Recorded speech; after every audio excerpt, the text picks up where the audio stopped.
салому дуруди моро бипазиред бинандагони гиромӣ ва мухлисони варзиш. Ин навбат ҳам мо дастандаркорони барнома омодаем то ҷолибтарин хабару гузоришҳоро аз шабакаи Баҳористон манзуратон намоем. Дар студия Алиҷон Талбаков.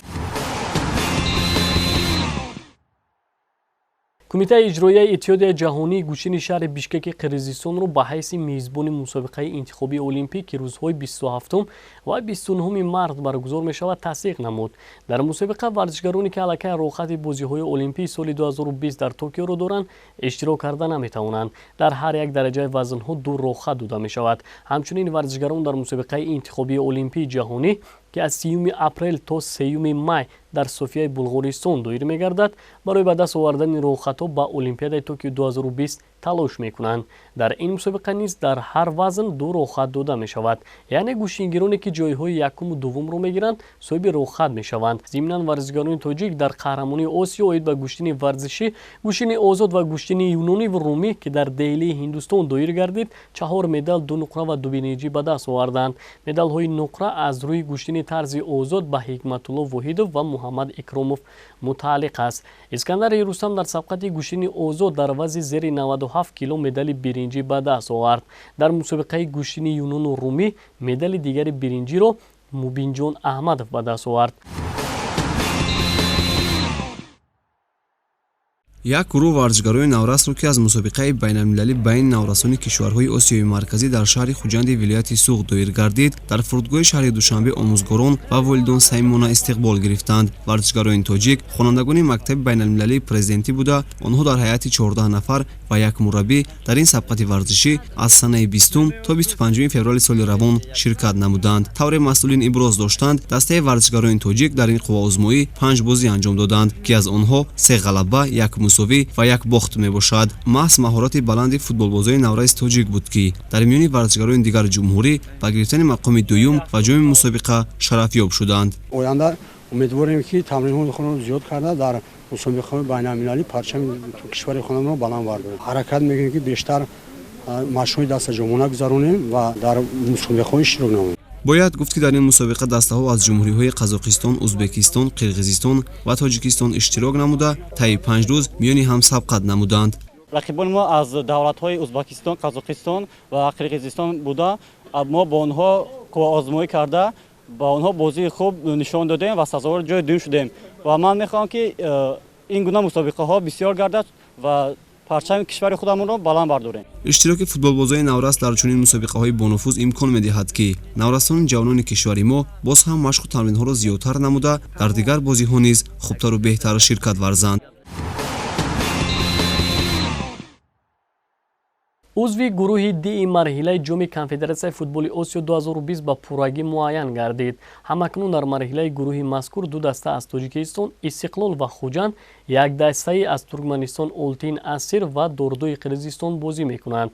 ёдовар мешавем, дастаи Хуҷанди шаҳри Хуҷанд ноиби қаҳрамони Тоҷикистон дар доираи бозии ҷавобии даври плей-оффи Конфедератсияи футболи Осиё тими Нефтчӣ аз Қирғизистонро бо ҳисоби 3-0 шикаст дод. 3 гол ба Дилшод Бозоров мутааллиқ аст. ҳамин тариқ дастаи Хуҷанд бо роҳбарии сармураббӣ Никола Лазаревич, мутахассис сербиягӣ, аз рӯи натиҷагирии ду бозии муқобили Нефтчӣ бо ҳисоби умумӣ 3-1 ғолиб шуда ба марҳилаи гурӯҳии ҷоми Африка 2020 роҳ пайдо кард.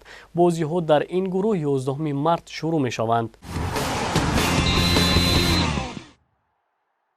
моҳи марти соли ҷорӣ нахустин мусобиқаи расмии осиёӣ оид ба ҷиу-ҷитсу дар Арабистони Саудӣ баргузор мегардад.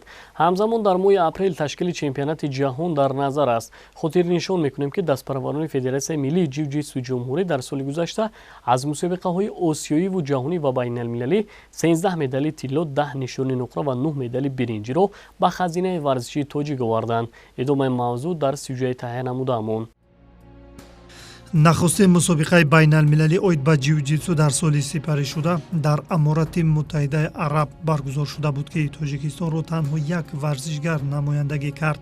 дар натиҷа ба Мансур Сабуров муяссар гашт то дар сабқати байналмилалӣ мақоми аввалро касб намояд. пас аз мусобиқаи мазкур, варзишгарони Федератсияи миллии ҷиу-ҷитсуро чемпионати ҷаҳон ва фестивали ҷаҳонӣ дар пойтахти Аморати Муттаҳидаи Араб мунтазир буд. қабл аз сафар барнамаи эшон дар шаҳри душанбе мусобиқаи ҷумҳуриявӣ доир гардид ки масъулин ҳайати мукаммали мунтахаби тоҷикистонро муайян сохтанд. ширкат дар чемпионати ҷаҳони аморати муттаҳидаи араб дар таърихи федератсияи миллии навтаъсиси ҷиу-ҷитсуи ҷумҳурӣ маротибаи сеюм маҳсуб ёфт. дар солҳои пешина ҳам намояндаҳои тоҷик аз сабқати ҷаҳонӣ бо натиҷаҳои назаррас ба ватан бозгашта буданд. дар соли 2019 мунтахаби кишвар оид ба ҷиу-ҷитсу дар ҳайати 27 варзишгар зери роҳбари Алиҷон Давлатов ба мусобиқоти ҷаҳонӣ сафарбар шуданд. дар чемпионати ҷаҳон байни ҷавонони беҳтаринҳои олам 4 медали тилло, 3 нишони нуқра ва 1 ҷоизаи биринҷӣ насиби варзишгарони тоҷик гашт. аз сабқати ҷаҳонӣ миёни устодони беҳтаринҳои олам 1 нишони нуқра ба ватан оварда шуд. ҳамчунин дар фестивали ҷаҳонӣ дастпарварони федератсия сазовори 4 медали тилло шуданд. инҷо метавон варзишгарон Ибодулло Ибодов, Мансур Сабуров, Муҳаммад Алимов, Муҳаммадшофе Баротов, Алиҷон Бобомуродов, Алиҷон Расулов, Маъруф Назарзода ва дигаронро ном гирифт. илова бар ин ба ҳайати дастаи мунтахаби ҷумҳурӣ варзишгарон аз вилояти Суғниз шомил буд. дар чемпионати ҷаҳон байни духтарон аз Тоҷикистон танҳо Фотимахон Гадоева ширкат варзид. Фотимахон дар риштаи ҷиу-ҷитсу таҷрибадор аст. машқу тамринро дар шаҳри Хуҷанд мегузаронад. соли 2018 номбурда аз сабқати ҷаҳонӣ бо сари баланд баргашта буд. ин навбат ҳам натиҷаи қаблиро такрор кард. пас аз сабқати ҷаҳонӣ дар шаҳри Нурсултони Қазоқистон мусобиқаи гран-при байналмилалӣ оид ба ҷиу-ҷитсу баргузор шуд. мусобиқаи байналмилалӣ гран-при ва фестивали кушода ки дар шаҳри Нурсултон сурат гирифт барои аввалин бор дар таърихи гӯштини бразилиягии ҷиу-ҷитсу рух додааст. дар сабқати мазкур беҳтарин варзишгарон аз 9 давлати дунё ширкат варзиданд. ҳамин тариқ дар сабқати мазкур варзишгарони мо ба гирифтани 4 медали тилло, 5 нишони нуқра ва 6 ҷоизаи биринҷӣ шарафёб шуданд. чемпионати осиё ки охири моҳи июли соли гузашта дар шаҳри Уланбатори Моғолистон сурат гирифт ба ғолибону ҷоизадорон имкони соҳиб шудани рӯхати бозиҳои осиёиро кафолат медод. дар натиҷа Ибодулло Ибодов мақоми дуюмро ба даст оварда ба ҳаққи ширкат дар сабқати осиёи миёни наврасон дар соли 2020ро пайдо намуд. ҳамзамон дар соли гузашта дар Тоҷикистон дуввумин мусобиқаи байналмилалӣ оид ба ҷиу-ҷитсу ташкил карда шуд. сабқат дар ҳамкорӣ бо Федератсияи осиёӣ баргузор гардид ва дар натиҷа аксарияти медалҳо насиби варзишгарони ватанӣ гардид. масъулини федератсияи мазкур ин дастовардҳои шоёнро қабл аз ҳама ба шарофати истиқлолияти давлатӣ мансуб медонанд. айни замон зиёда аз 150 давлати дунё ҷиу-ҷитсуи бразилиягиро эътироф карданд. аз ин лиҳоз аз рӯи ҷиу-ҷитсу ҳамасола мусобиқаҳои ҷаҳонӣ ва осиёӣ ва байналмилалӣ гузаронида мешавад. охирин мусобиқаи расмии бурунмарзӣ барои федератсияи миллии ҷиу-ҷитсуи ҷумҳурӣ моҳи ноябр дар шаҳри Абу-Даби доир гардид. дар чемпионати ҷаҳонии расмӣ байни варзишгарони 18-21 сола ва калонсолон ба Муҳаммад Хоҷаев муяссар шуд то лоиқи медали биринҷӣ гардад. дар маҷмӯъ дар соли 2019 варзишгарони федератсияи миллии ҷиу-ҷитсуи ҷумҳурии Тоҷикистон аз мусобиқаҳои бурунмарзӣ 32 медал, 13 тилло, 10 нуқра ва 9 ҷоизаи биринҷиро ба хазинаи варзиши тоҷик оварданд ки ин нишон дод нисбат ба соли 2018 15 медал зиёдтар аст. ногуфта намонад ки нави ҷиу-ҷитсуи бразилиягӣ ба барномаи бозиҳои осиёии наврасон 2020 шомил шудааст. ба сабқати осиёӣ варзишгарон аз рӯи нишондоди беҳтарини феҳристи Федератсияи ҷаҳонӣ низ ҳуқуқи иштирок карданро пайдо хоҳанд сохт. умед аст ки сабқати оянда ҳам ба варзишгарони ватанӣ барору комёбиро ба бор хоҳад овард.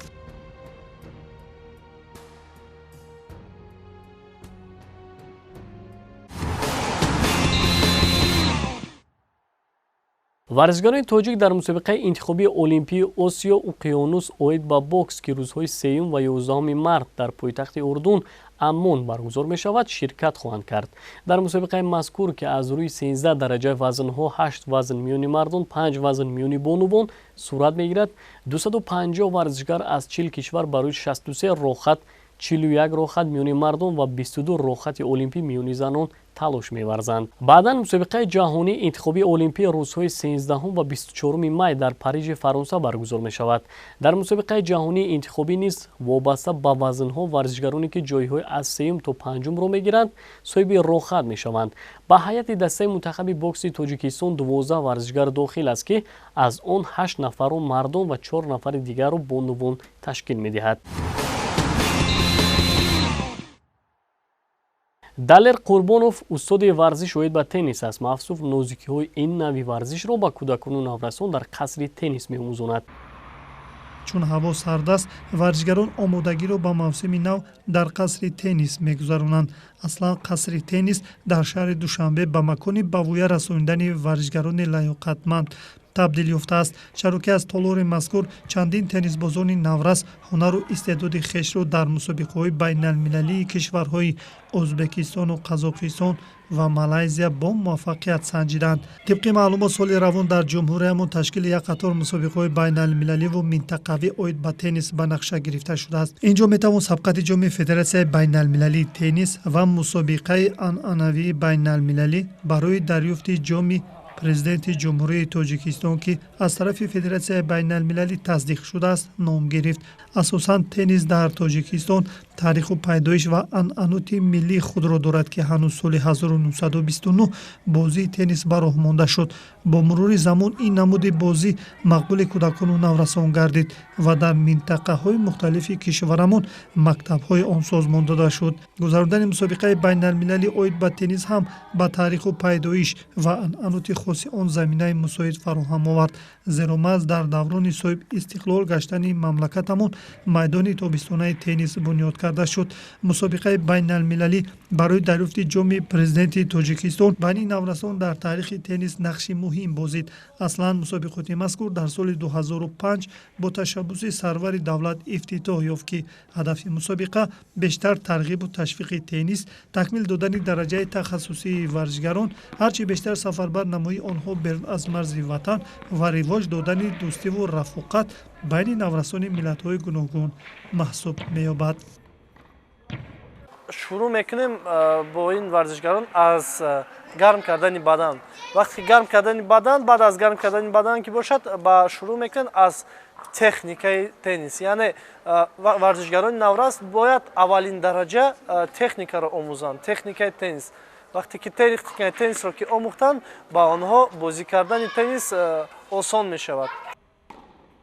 худи Далер Қурбонов устоди варзиш оид ба теннис аст. мавсуф аз соли 1997 ба бозии теннис шурӯъ кард. соли 2005 дар мусобиқаи шаҳри Павлодари Қазоқистон ҷои якумро соҳиб гашт. дар мусобиқаи минбаъдаи байналмилалӣ ки дар шаҳри Самарқанд гузашт, мақоми дуюмро касб намуд. дар сабқати осиёии шаҳри Бишкек дар намуди ҷуфтӣ ҷоизадор шуд. дар чемпионати Тоҷикистон дар нави ҷуфтӣ қаҳрамон гашт. айни ҳол вай ба наврасон нозикҳои теннисро меомӯзонад. дар тарбия ва омода кардани теннисбозони лаёқатманд низ муваффақ гаштааст. айни ҳол ӯ бо варзишгароне сару кор мегирад ки навомӯз ҳастанд. ман тӯли 5 моҳ шуда машқ мекунам ва ман аввалин бор дар ҳамин толор дар мусобиқа иштирок кардам ва сазовори ҷои дуюм гаштам ва ман мехоҳам дар дигар мусобиқаҳо сазовори ҷои якум гардам. дар воқеъ машқу тамринҳо барои варзишгар марҳилаи омодагӣ ба ҳисоб меравад. мусобиқа бошад имтиҳон аст. аз ин ҷост ки мураббӣ танҳо дар сабқа то кадом андоза тайёр будани шогирдро дарк мекунад.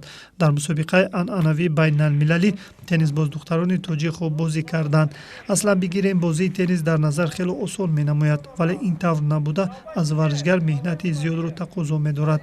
аз ин ҷост ки теннис тактикаву техникаи махсусро талаб мекунад. теннис ки варзиши индивидуалӣ аст, барои тайёр ва омода кардани варзишгари лаёқатманд заҳмати беандозаро тақозо дорад. аз ин рӯ донистани сабку услубҳои хоси теннис басанда набуда, балки аз худнамоии корҳои назариявӣ, гузарондани машғулиятҳои таълимиву тамринӣ берун аз марзи ватан шарт ва зарур аст. дар шаҳри Хуҷанд мусобиқа шуд ва ман дар он ҷо иштирок кардам ва من جای سوم را گرفتم ولی من رو افتاده نیستم و من میخواهم که در آینده نه جای سوم ولی جای یکم را گیرم. در حقیقت به نتیجه نظررس نویل گشتنی ورزشگر قبل از همه زحمت زیادی مربی نقش اولین درجه را می‌بازد. با این طرز باید مربی در کارش مسئولیت داشته باشد. بعدا کوشش و غیرت شاگرد مشقت مربی را نیز آسان می‌گرداند. بشبهه جمع آمد مشترک تمرین‌ها به مربی امکان می‌دهد که شاگرد را به درک عمق جهانی ورزش راهنمایی کند و در این زمینه برای رفع اشتباه امتیازی به دست آورد. وقتی که مسابقه چقدر زیاد باشد همون قدر ورزشگران یعنی تجربه زیاد میگیرند و بین المللی مسابقه روند. وقتی که بین المللی که میرن در اونجا از تمام دولت ها از چندین دولت ها میبینن اشتراک میکنند و اینها دیده با حواسشون زیادتر میشه و مشقشون با خوبتر میشود و تجربه خیلی خیلی زیاد میگیرند. باید گفت که این نمود المپی ورزش در تاجیکستان در حال رشد است و خواهشمندان بازی تنیس سال تا سال زیاد می شوند.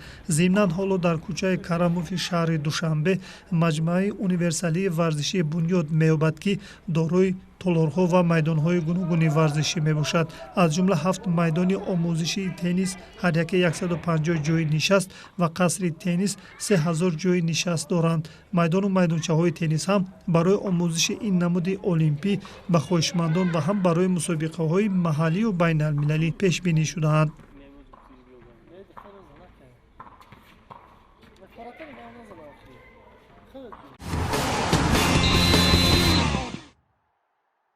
دسته منتخب جوانان زیر 19 ساله فوتبال تاجیکستان همایش‌های تعلیمی و تمرینی را در شهر انتالیا ترکیه به انجام رسانید. دسته تحت راهبری سرمربی موبین ارگشف در بازی آخرین سنجشی در انتالیا ترکیه از تیم جوانان سیسکای مسکو با حساب 1-3 مغلوب شد.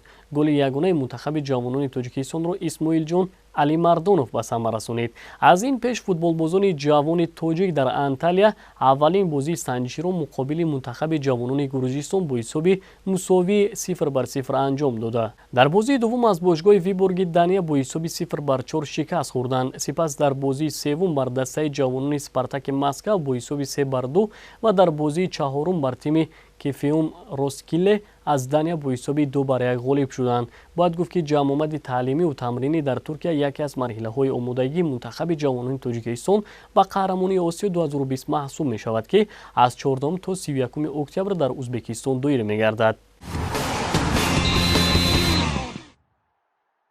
بینندگان گرامی، این بود آن همه خبر و گزارش هایی که ما هیئت ایجادی پیشکشتان نمودیم. مطمئنیم که در آینده تربیت جسمانی و ورزش را سرمشق کار هر روزه خویش می‌دانید. خیر، شاد و پیروز باشید.